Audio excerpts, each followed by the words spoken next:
তাও কিন্তু নয়। তবে আমি এখনো চেষ্টা করেছি আরো শেখার জন্য, নিজের জন্য হলেও। বাচ্চাকে শেখাতে হলে আগে নিজেকেও ভালো হতে হবে। আমি যখন হার হামেশাই বাচ্চাদের সামনে মিথ্যে কথা বলতেছি, বাচ্চা কিন্তু সেটাই শিখবে যে মিথ্যে কথা বলা যায়, এটাই মনে হয় যায়। নো, এটা করা যাবে না।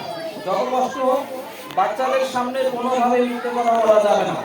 বিশেষ করে দুই একজন যারা পুরুষ গার্ডিয়ান এখানে আছে, আমি মনে করি আজকের উপস্থিতিতে আমার মনটা ভালো, মায়েরা বেশি আসছেন, বাবারা কম আসলে মনে খারাপ। কারণ হচ্ছে কি যে বিশেষ করে পুরুষ গার্ডিয়ানের জন্য আমার উপদেশ থাকে সবসময় সব জায়গাতে। আমি বাড়ি থেকে ঢাকা অফিস সব জায়গায়, সেটা হচ্ছে আমি হাটে বাজারে গেলে দেখি পুরুষ গার্ডিয়ান যারা আছে, পুরুষদের পরে দোকানে বসে আড্ডা দিতে ইচ্ছে মতো চা পান সিগারেট ধূমপান করতেছে, এটা খুবই খারাপ লাগে আমার কাছে। আপনি যে টাকাটা দিয়ে ধূমপান করতেছেন টাকাটা জমা রাখেন না কেন? এই টাকাটা দিয়ে মাস শেষে বাচ্চারা কিন্তু খাতা কলম হবে, এটা অবশ্যই মাথায় রাখতে হবে। অহেতুক অকারণে কোনো পয়সা খরচ করার কোনো প্রয়োজন নেই। আপনার সংসার চলে ভালো, আপনি ধূমপান করেন না, আপনার বাচ্চার খাতা কলম করার টাকা যথেষ্ট, সমস্যা নেই। আপনি ওই টাকাটা দিন শেষে মাস শেষে আপনি একটা এতিম বাচ্চাকে দান করবেন, সব হবে। ভালো কাজটা করেন না কেন? ভালো কাজটা করেন। আপনি ধূমপান করে কেন টাকা নষ্ট করছেন? জর্দা খেয়ে কেন টাকাটা নষ্ট করছেন? নট অনলি আপনি টাকা লস করছেন, আপনি কিন্তু আপনার ইমান আমলটাকেও ধ্বংস করতেছেন। এটা করা যাবে। ড্রেস কোডটা মেইনটেইন করতে বলতেছি বারবার, এটা হচ্ছে আমার কর্ডিয়াল রিকোয়েস্ট, আমার আন্তরিক অনুরোধ, এটা করতে হবে। আর একটা জিনিস আমরা জানি যে একটা ছোট প্রতিষ্ঠান নতুন করে চালু করার তারা উদ্যোগ নিয়েছে, আমরা সাধুবাদ জানিয়েছি। এ ধরনের প্রতিষ্ঠান আমাদের এলাকায় দরকার। তো এখন এই প্রতিষ্ঠানটা তার সরকারি নয়, তাই নয় কি? আমরা জানি এটা সরকারি নয় এবং এটাই সত্য। সরকারি প্রতিষ্ঠানে তারা বেতন ভাতা পায় সরকারি থেকে, যেহেতু এটা সরকারি নয়, এটা একটা বেসরকারি প্রতিষ্ঠান, তারা সম্পূর্ণ সহযোগে ছেলে মানুষ তারা চালু করেছে। সুতরাং তাদেরকে আমাদেরকে হেল্প করতে হবে। হেল্প কি? তাদেরকে কিন্তু আমরা প্রতি মাসে মাসে লাখ লাখ টাকা দিতে পারি না। কি করতে পারি? আমার বাচ্চাটা এই প্রতিষ্ঠানে পড়ে, আর মাসে একটা বেতন দিতে হয় 300 400 500, আমি জানি না, ক্লাস 2 থেকে বেতন দিতে হয়। এই বেতনের টাকাটা তাদেরকে নির্দিষ্ট সময়ে যদি দেন তাহলে কি হয়, তাদের জন্য সুবিধা হয়। যারা এখানে ক্লাস নিচ্ছে তাদেরও মাস শেষে আমাদের একটা বেতন দিতে হয়, তাই নয় কি? এই আমার অনুরোধ থাকবে, যাদের বাচ্চা এখানে পড়ছে, আপনাদের প্রত্যেকেরই বাচ্চা পড়ছে আমি জানি, চেষ্টা করবেন একটু কষ্ট হলেও বাচ্চার টাইমলি বেতনটা দিয়ে দেবেন। দিয়ে দিলে হয় কি, ওই বাচ্চাটারও মন ভালো থাকে, ও জানে ক্লাসে বসলে আমার বাবা বেতন দিয়ে দিয়েছে, স্যার আমার কিছু বলতে পারবে না। না হলে ওইটুকু বাচ্চারও মেন্টালি একটা প্রেশার এসে থাকে, এটা করতে হবে। আর সবশেষে যেটা বলতে চাই সেটা হলো যে এই প্রতিষ্ঠানের পড়ালেখার মান কতটুকু সুন্দর আপনারা বুঝবেন, আশা করা যায় বুঝতেছেন। এই কথাটুকুই আপনাদের আশেপাশের প্রতিবেশীদের জানাইতে হবে যে আমার বাচ্চা অমুক প্রতিষ্ঠানে পড়ে, আসলে সেখানকার গুণগত মান ভালো, দিনকে দিন তারা আরো ভালো করতেছে।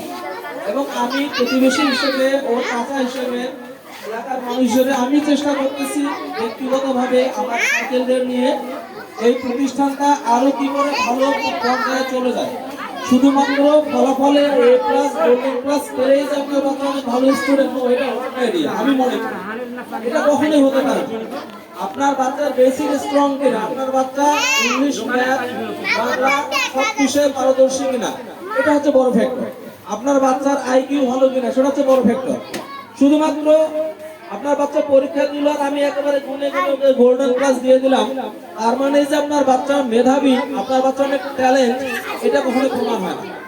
আপনার বাচ্চা অনেক ট্যালেন্ট, এটা কখনোই প্রমাণ হবে যখন ওর আইকিউ আপনি ভালো দেখবেন।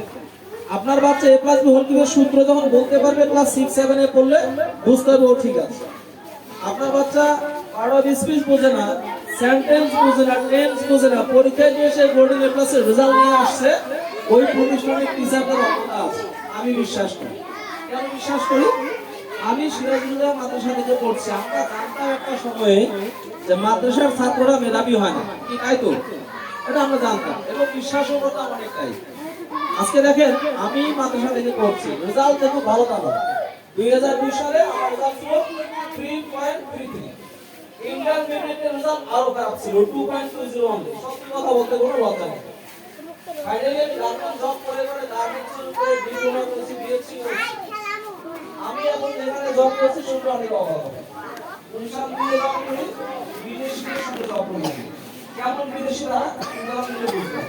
নীলভাবে যাওয়ার পথে ইপিজেড আছে, গার্মেন্টস আছে অনেকগুলো, হ্যাঁ, এইসব গার্মেন্টসে যারা অর্ডার দেয় তাকে বায়ার বলে।